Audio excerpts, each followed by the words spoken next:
Welcome. My name is Mark Anthony Dubose Jr. and I was born July 4th, 1986. I want to say thank you for tuning in to try to figure out some more about your dog. Because today, I'm talking about something that is very interesting to me, about the concept of dogs being with you. And not like in a way that I have to keep like constant pressure upon that dog to stay with me, but it just stays with me. Just something I'm gonna show today, because what I'm doing right now with my dogs is something that every time I do it, people are just like, ooh, look at that, it's amazing dogs. As opposed to just realizing like, this is unnatural for a dog to do. And it's me that is putting a high level of control over the animal that is inappropriate at the end of the day. And that's the concept of them just sitting here walking with me. And I could say that I have zero pressure on these. They got harnesses on. They've got a bungee leash on. The bungee leash is still connected to my waist. And we're just walking. We're walking, doing what we're doing. And these dogs are gonna maintain this position based on, so she'll move around. I don't care. She always comes back. So they're going to maintain this position because it's not a way that I'm demanding it right now, and I'm just walking, I'm just being.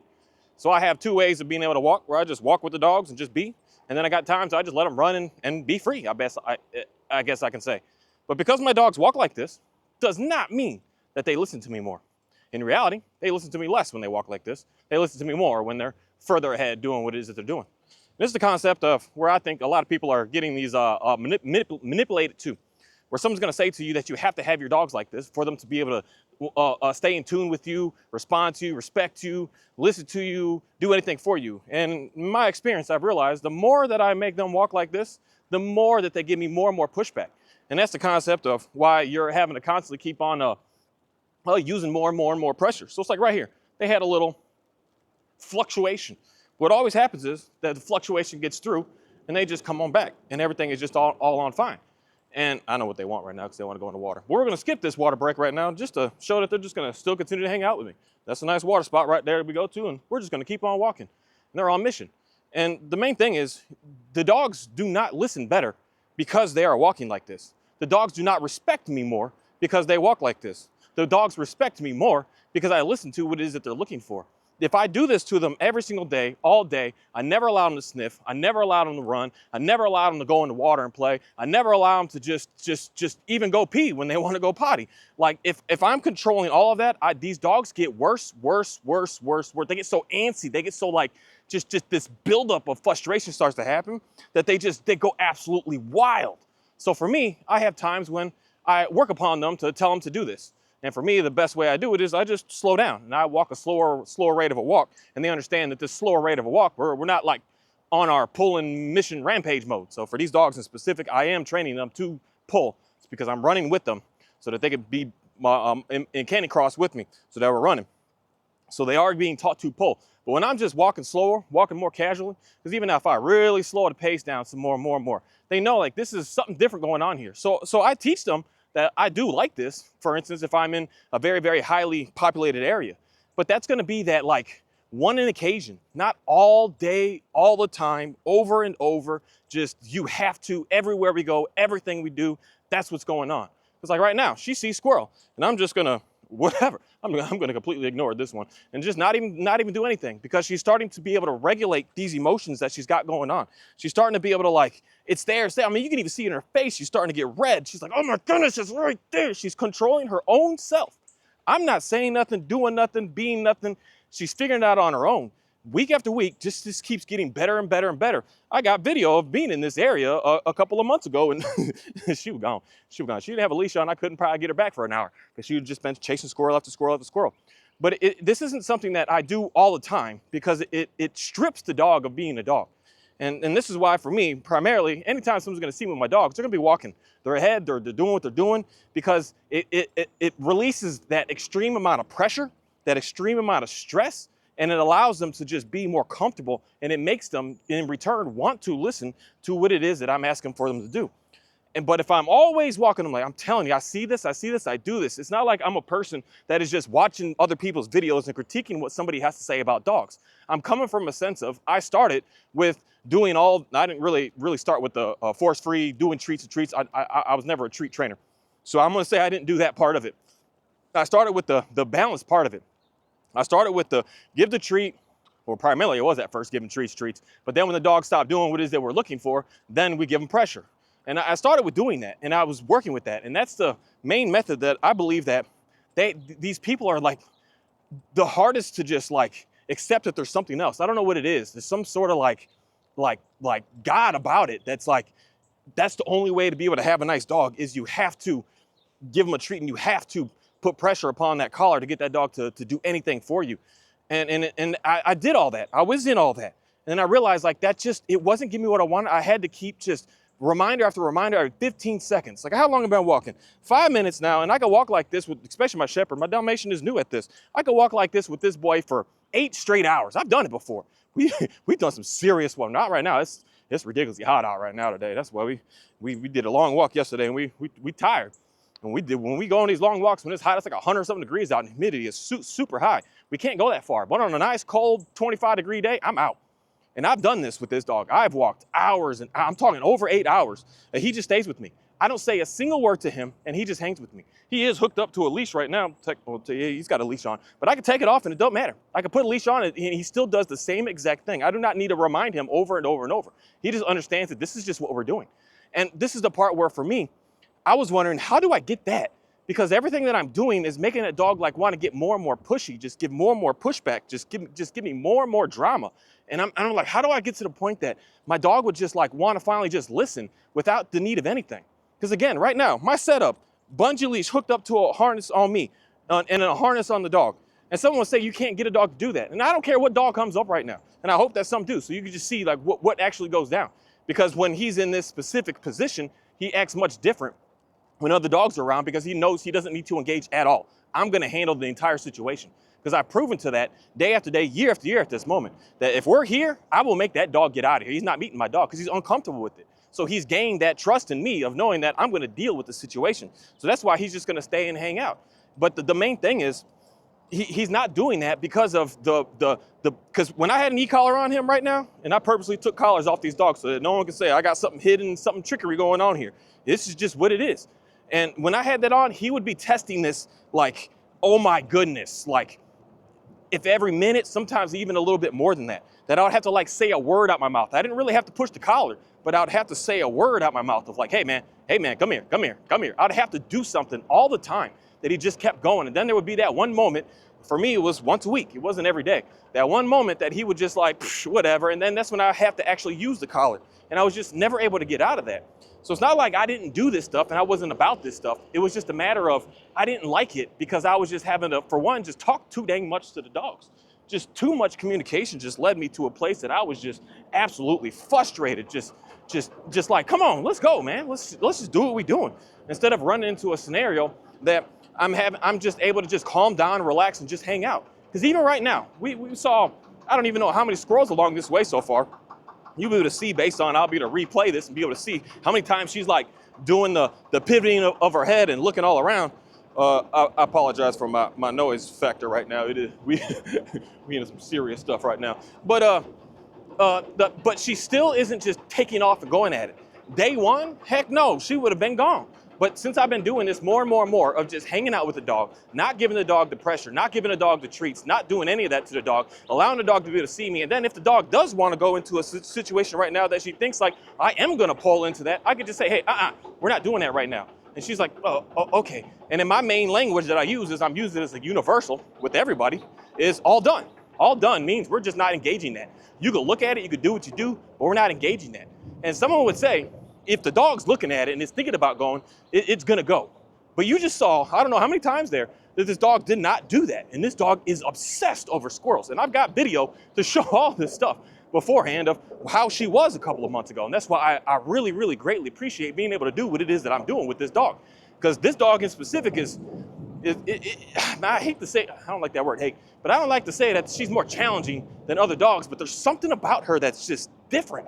It's different with her that she just like, I don't know how to explain it really. It's like she just has this level of pushback that is just, it's very fascinating to me. So I know that the pushback that she gives me, and I've been doing this universally with all of my other dogs, and they don't give me that same pushback, she's just extra.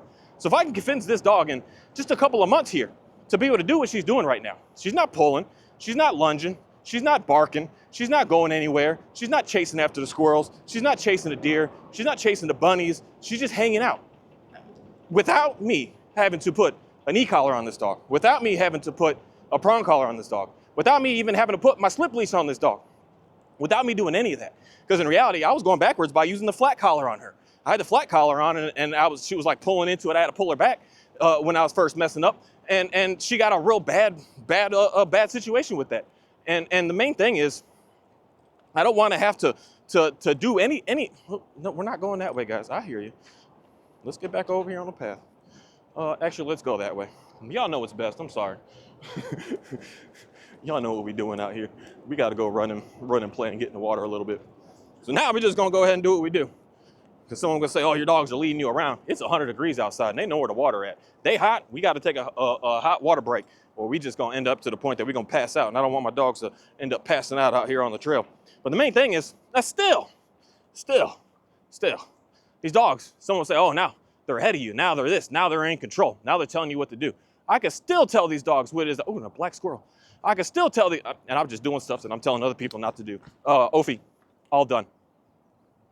All done. So this is where I just wait it out. She's going to figure it out. And then we just wait it out. And then we disengage. She's not perfect. She's definitely not perfect.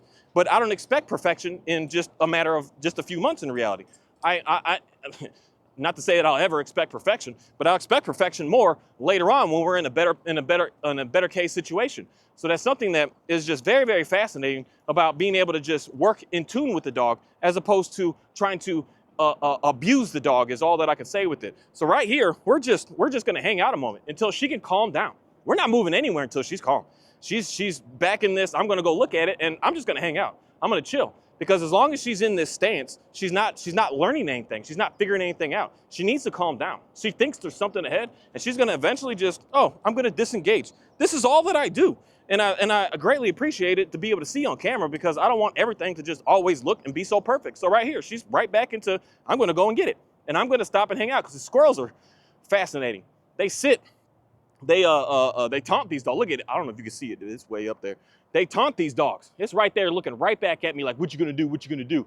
And I'm gonna get a dog one day that's going, I'm gonna get me a nice hunting dog that's gonna be able to capture these things because I'm tired of them acting like that. That they need to have a real world experience of what, there is fear behind you, buddy. I'm gonna exploit that a little bit, unfortunately, because these guys are leading these dogs into disaster. But the main thing is, I'm not gonna fight against her right now. I'm gonna work with her. She's gonna be able to get through it. She's gonna be able to just get past this. And this is stuff that I just continue to keep on working on. And here, you know, on the path, which is where majority of y'all is living with your dogs, she's already knows we don't do that. But the big thing is she knows this is free game in a scenario like this. But since the path is literally, it's right there. So we're off path, we're in a new spot right now, that she's like, but I thought we could do this right now. And I'm explaining to her that not right now, especially if I'm saying to her, I just said we're all done, that means we're all done. So we're gonna sit through this and work through this until she really, really understands that. There's no reason for me to try to put any sort of, man, my leash is all jazzed up, put any sort of pressure upon her of like, no, stop that, and put that leash on and put that collar on and give her a tap on that button. We're not gonna learn anything. All we're gonna learn is, oh, I guess that one in that scenario, in that setting, I don't do it there in that one specific spot because we don't know 100% of what the dogs are doing. So here, I'm able to really just see exactly to say to her, we're not doing that period right now. So she's gonna say, oh, okay, well, that's not what you want. And someone's gonna say, oh, I know how to fix that in 5 minutes. I'm gonna guarantee you, you are not gonna fix that in no 5 minutes. You are not gonna run into a scenario where you're good to go and you could trust your dog and not have to really look at them and not really have to pay attention to them and they're gonna be good to go behind your back.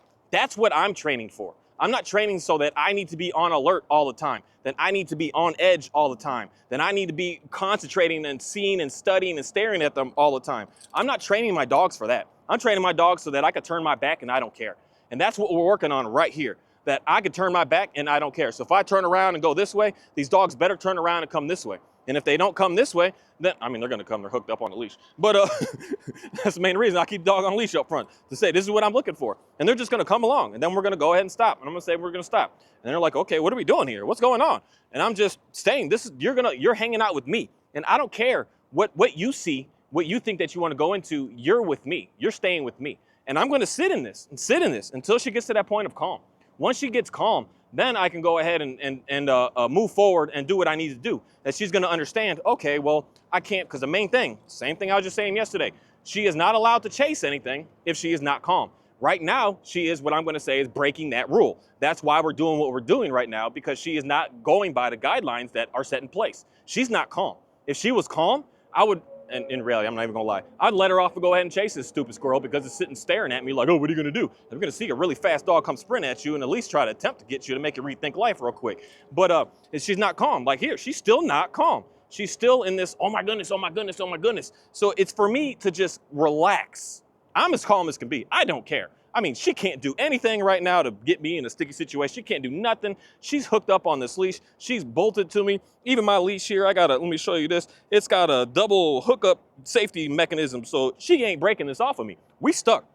So I don't care. I'm just hanging out. I'm just relaxing. And I can stand here in reality a pretty good amount of time. This is the part where the dog training is what I'm gonna say, it sounds good because it makes it seem like you can get it done in 5 minutes. And to have something really, really nice is just not no 5 minutes. So here, she's still not calm. She's still not there. So I'm still going to say to her, we are going to hang out. This is the part that you can't buy. You gotta be patient. You gotta be willing. You gotta be able to hang out. And just like back there, you saw, they were walking right perfect next to me. Why aren't they listening to you? Because if you can get them to do that, then they should be able to listen. And that's where I'm gonna say it's all lies. It's all manipulation. It's all just extreme deceitfulness. Because that's why I want my dogs to be in what I would say is a free state, as opposed to being in a command that I put them in to see how they're gonna act. That entire walk at the beginning of this video, they were in a free command of walking with me. I didn't say heel, I didn't do any of that. I just changed my pace and they just like, oh, we're slowing down. Okay, let me slow down too. We're not on this go, go, go, run, run, run. So they automatically do that same thing. But then we get out here and you see like, oh, she's ready to take on off. Why is that? Why is that? And I just wanna show real world, because your dog can stay at a heel with you, because your dog knows how to sit on command, because your dog knows how to down on command, does not mean that your dog is going to listen to you better. It just means that when you are all smothering on top of them, like right here having a knee collar, right here having a choke chain, right here having a something, is going to convince that dog to do what it's doing, because it's not gonna get a choice at all in the matter anymore. Because still, even right now, she's still not calm. So we're still gonna hang out. We're still gonna hang out. She disengages faster and faster and faster and faster and faster. She knows that she's not gonna be able to get anything that said she's looking for if she's not calm. So here, she's not going as fast, but she's still going. I'm still saying this isn't what I want. So I don't have to like do anything but use my body of just standing here and just, even when she looks at me, I'm just looking back at her like this is my face. We're not going nowhere. We're not doing nothing. And she sees that and she's like, oh, okay, then that's what I need to pay attention to, or realizing that this isn't no game going on right now. This isn't no anything. But if I'm standing here on this like, oh my God, what are you gonna, because even when I do that, she starts to change, her body language changes. She gets into this more excitable thing right here when I act like that. When I'm all nervous and I'm all crazy, when I'm just calm, she's like, oh, okay, well, he's calm. Why the heck am I going crazy? Why am I the only one doing this then? And this is what's neat about having another dog that's pretty chill in a scenario like this, because then she's gonna look at me, look at him, and say like, why am I acting like this? Now she's the oddball out. Like, what's going on here? What do I need to pay attention to? And she's not gonna notice that when she's in that extreme high frantic style attitude and mindset. She's gonna understand that when she starts to calm down. She's like, oh, okay, well, what are we doing? Because even here, I'm gonna just marinate in this. She's doing much, much, much better, but I can just marinate in this to get it to be much, much, much better, much sooner, I can say. This is the concept of why a lot of people with their homeless dogs look really nice in just a couple of weeks, because they're spending primarily like 99% of their time outside doing stuff. So the more and more and more time that you spend with the dog, showing the dog what it is that you're looking for, the faster and faster and faster you're gonna be able to get results from that dog. So for me, on an average day, I spend about 3 to 4 hours a day of working with this dog. So my schedule puts that I can do that with this dog. We come out for walks, we come out for potty breaks, and all together, it's about 3 to 4 hours a day. It's not no 24/7. So even when we're in the house, I'm not really interacting with her. I'm saying, you go sit over there on the couch, I'm over here, we just hanging out. Because mainly I just know how dogs function, I know how dogs work. That the more that you're on them too much, the more that they don't know how to do on their own. So I give her that space, and I allow that. And right here, I'm just gonna sit in this. This is what I'm gonna say is dog training that I'm doing with the dog, which is nothing at all. I'm not allowing her to go when she thinks that she wants to in this like rampage of mindset. I'm not gonna allow her to do that. I'm gonna make her wait it out until she's calm. Right here, she's letting it all out. She's letting it all out. And once she just finally gets back to we're just walking and hanging, then I'm like, okay, we can go. So here, she had it for a half a second, and then she's like, oh, let me see. So right now, in reality, this is the balance that we have that we go back and forth. Why I don't personally enjoy using any sort of like leash pressure corrections to get them out of what they're doing right now. Because now she's questioning my authority. What are you gonna do next is what she's doing. She's like, what are you gonna do to make me stop doing this? When I do nothing, that's the most powerful thing that anybody, a human being even, you got someone that's trying to attack you, you do nothing, that is the most powerful statement to make. Nothingness. I'm not gonna like add this, I'm not gonna say this, I'm not gonna make this happen, I'm not gonna do anything, I'm just going to do nothing. And the dogs fall into that because that is the most powerful leader on this planet. The ones that you could say whatever you want, do whatever you want, make whatever you want, and they do nothing at all. It doesn't affect them at all. What she's doing right now has zero effect to me, slowing me down, hindering me, stopping me, blocking me, and she's gonna say like, wow, I can deal with that. I can manage that. Everything I'm doing isn't working, and you're still calm. Okay, I need to pay attention to you because she wants to figure out how to be able to get in that same state. Because then that's when the dog's gonna look at you like you are a powerful being on this planet. And we are compared to these dogs. But we don't start off that way because we're giving them treat and toys and this and this and this and pets all day and just let them smother them all day. We're not showing them that we are powerful. We're showing them that, oh, I messed up, so you're gonna give me a treat to try to fix me. The dogs look at us like we're weak. Because that's why the dog is going to continue to keep on pressuring you, pushing you, and pushing you, and pushing you. As opposed to the dog just finally sitting back and relaxing and hanging out with you. And I'm going to sit in this. Now it's not even Ophi that's going, my Dalmatian. It's Kahi that's moving. Because I know what he wants. I know exactly what he wants right now. He wants to get in that water.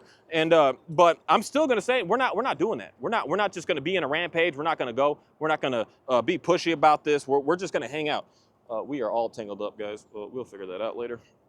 And I'm just gonna sit in this. I'm gonna sit in it. They're gonna get tangled up on themselves. We'll just figure it all out. And the more that she just sees that I am just completely relaxed with seeing what she's doing, she's going to want to match that with me.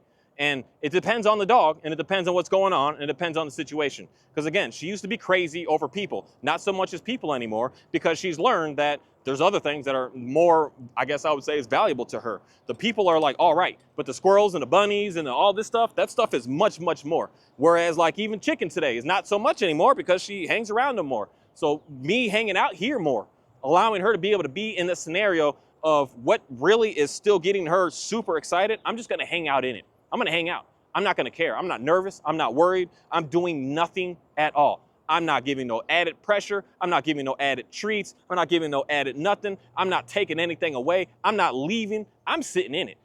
The thing is right there ahead of us, and we're just gonna sit in this. We're staying in this. We're gonna stay here. We're not going anywhere. And that's what really gets into the dog's brain. So she's like, oh, we're going again. No, we're not going like that. I'm not gonna do that. There's times that we can run and get it and pull, and for one, we're not set up to do that right this moment. So they know that that's not what we're doing right now. So the main thing is she's still in it, and I want her to be able to get through it on her own. This is what I see is being able to get my dogs to be able to completely relax and not having to worry about watching every little thing that's going on with them. I just can turn my back and just hang out with the dog and know that the dog's gonna be there and be fine with me. And that's what I'm looking for as far as what I want my said dog to be on being able to have a very, very high probability of my dog being able to be with me off leash in any scenario, in any situation.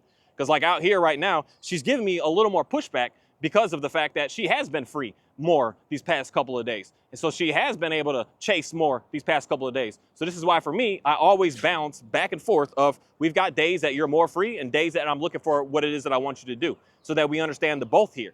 Because in reality, if she was off leash right now, she wouldn't be pulling. She would just walk and she would just hang out with me. She doesn't chase him anymore. But I want to know that she could do that in both ways, on leash and off leash. Because the main thing is someone's going to say is, which I completely agree with, the dogs look really good off leash, but on leash, how are they? And that's something that I'm always working on with my dogs to make sure that we are always listening, we are always in tune, we are always together.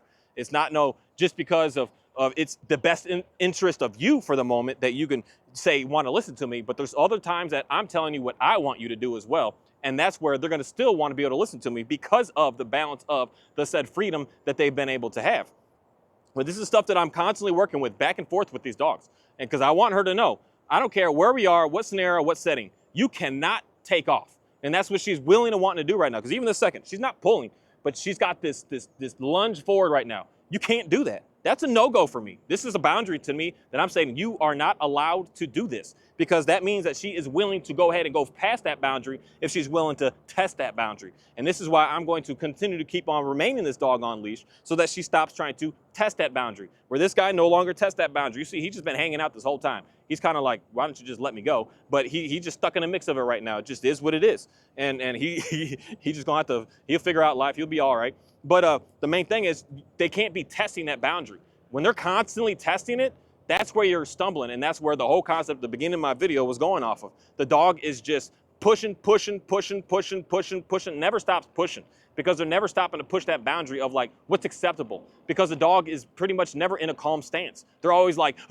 going. They're just not hanging out and just being. And that's how I've been able to get the dogs to be able to stop pulling so much, because they understand that we're not in that stance of just go and stop pushing that and testing that boundary. They'll stop testing that boundary when you show them what the boundary actually truly is. So here, we're getting a little bit of leeway. I mean, leeway is not the word. Headway, that's the way I say it. To be able to, we're getting somewhere now. She's calming down. She's looking much better. She's getting much more relaxed. So the next time, because the guy is still right up here, the next time that we see it and it jumps out on us, it's not going to be so wild and so crazy. She's just going to calm down. And this is the main thing that is just struggling, I think, most people, because you just don't have that patience. Right now, this is the part with me. Like a video I just made a couple days ago talking about how hard it is for me to go out in public with this dog, seeing her act like this. This is hard. This is hard because, you know, you want to be walking with your dog like looking like it's all perfect right away, instantly. You want to be that person that looks like everything is good to go. It's hard. It's so easy for me to make her appear to be good and slap a piece of equipment on her to like shut her down, but we're going to be butting heads somewhere else. This is just what I've always constantly kept seeing with it. That's why I don't like doing that. So for the main thing is slow down and be patient. Slow down and be patient. If you want it to be perfect right now, just understand that you are going to have other things that you're going to have to deal with later on, that you may wish that your dog was pulling again. Because I see this so many times that the dog stop pulling, but then they start doing something else that is just way worse and way worse. And that's something that is not a great sacrifice to make up front in reality. And that's why a lot of this said dog training stuff appears like it looks good, and we get all these fancy reviews of how great we did, but where are the reviews of like 2 years later and 3 years later? That's what really matters, because we act like these dogs are like a pair of shoes where they're gonna be good for 8 months. These dogs are for 18 years, a lot of them. So this is something that we're not really doing the whole follow-up of what's going on. Because most people in your follow-up, you've been sold a lie that you have to constantly keep correcting it to be able to stay with you. So you're just doing that, thinking that that's the way that it's supposed to be, as opposed to just being able to be with the dog and hang with the dog. And that's the part where, for me, you know, if you don't mind doing that, then just keep correcting your dog all the time over every little thing. Keep going at it. Keep doing it. But that's just not the style of what I'm looking for, and the style of what I'm going to say is majority of people are more likely wanting to listen to what it is that I'm doing. And because you found that correcting your dog is not giving you what it is that you're looking for. It's something that I just want people to think about. If your dog is in an excitable state, you need to get it to be in a calm state. You're not doing anything until that dog gets into a calm state. That's why for me, right here, I've been standing here for what, 15 minutes? I'm gonna stand here probably even further after I say a goodbye on this video, just to really marinate in this so that this dog can really understand we are staying here till we're calm. I do not care what you want right now. We're not gonna go and rush and go and get it until we're calm. Once we're calm, once we're hanging out, once we're able to just relax, then we can go ahead and move forward. So this right here is where I gotta say, I'm gonna take a step and I'm gonna wait. I'm gonna wait. They're gonna realize like, man, this guy, we're not going anywhere. What's going on? And then they're gonna disengage and just realize, okay, I need to pay attention to him. He's what be able to allow me to be able to move forward. So I'm like, yeah, that's gonna be in the best interest of all parties out here. You being frantic, that's not exciting for anybody. That's not exciting for any situation, for any scenario. And that's something that I wanna be able to work these dogs through so that they understand how to be able to get into a better place, as opposed to just thinking that rampage is gonna be able to get them what they need. Thank you. This is something that I work on. And someone would say, you know, your results aren't there, it ain't fast enough. But in comparison to day one, what I started with this dog, we are nowhere near the same. And anyone at this moment in reality would be happy with where this specific dog even is right now, with how she acts overall with everything. With her walk, it's still not in a perfect stance where this dog is. But this dog I've got, and this is something that a lot of people just don't talk a lot about. No, we're staying on the trail, guys. No, we're gonna stay on this trail. Something that a lot of people don't talk about. The dogs, it takes years in reality to have what it is that everyone is like, the dog is so perfect and the dog is so amazing. And a lot of time we got all these lies out here that are on some, in 2 weeks, our dog is going to be nice and it's going to be good to go. And that is not true. In 2 weeks, you're going to put enough pressure on that dog to get that dog to fake like it's going to listen to you. But the second that you slip up on a little bit of that pressure, watch what that dog's going to do. And that's what majority of people are stumbling into. And that's what I'm trying to get out of. And that's why for me, yes, in 3 months, since I bought that harness 3 months ago, since it's been on this dog, I've seen significant changes in how she acts. Perfection? No. At the end of the day, I'm pretty much not going to expect perfection, but I will expect the fact that you are not chasing anything if I don't allow you to chase it. And that comes down to her understanding the differences of when I say, hey, we're all done, we're all done. We're not doing that. She doesn't understand that 100% still. We're still working. And this is a 1-year-old dog. She's about to be a year old in like 4 or 5 days. In about 4 days, she looked bigger, she looked size, but this is a puppy. This is a young dog. This is a little dog. This is like a 4 or 5, no, he's at least 5 or 6 years old. This is a 5 or 6-year-old dog here. This is a completely different system right here. So for when someone's got a dog that you're trying to work with it, because even with this 1-year-old, she's gonna have times that she's gonna look good and then not be so great because she's growing up. She's went through 1 heat cycle. She's about to kick on the second one here in like a couple of weeks. So she's going to be maturing and changing, and hormones changing, and stuff's going to be moving with her. She's going to act a little different. We're going to continue to keep on working on this. And this is a thing that I enjoy because this is how it is with like my Border Collie specific, since I worked him in a way like this exactly before I did the whole dog training stuff. And that comes down to the concept of knowing that time I got what I want later on, because that's what I wanted later on. If you want it right now, you're gonna do something inappropriate to that animal to try to get it now. And then you're gonna run in a sticky situation later on, is what I'll say. You're gonna have it now, but later on, what are you gonna run into? Where I'd rather have the sticky situation up front and work through it, and then later on have something really, really nice.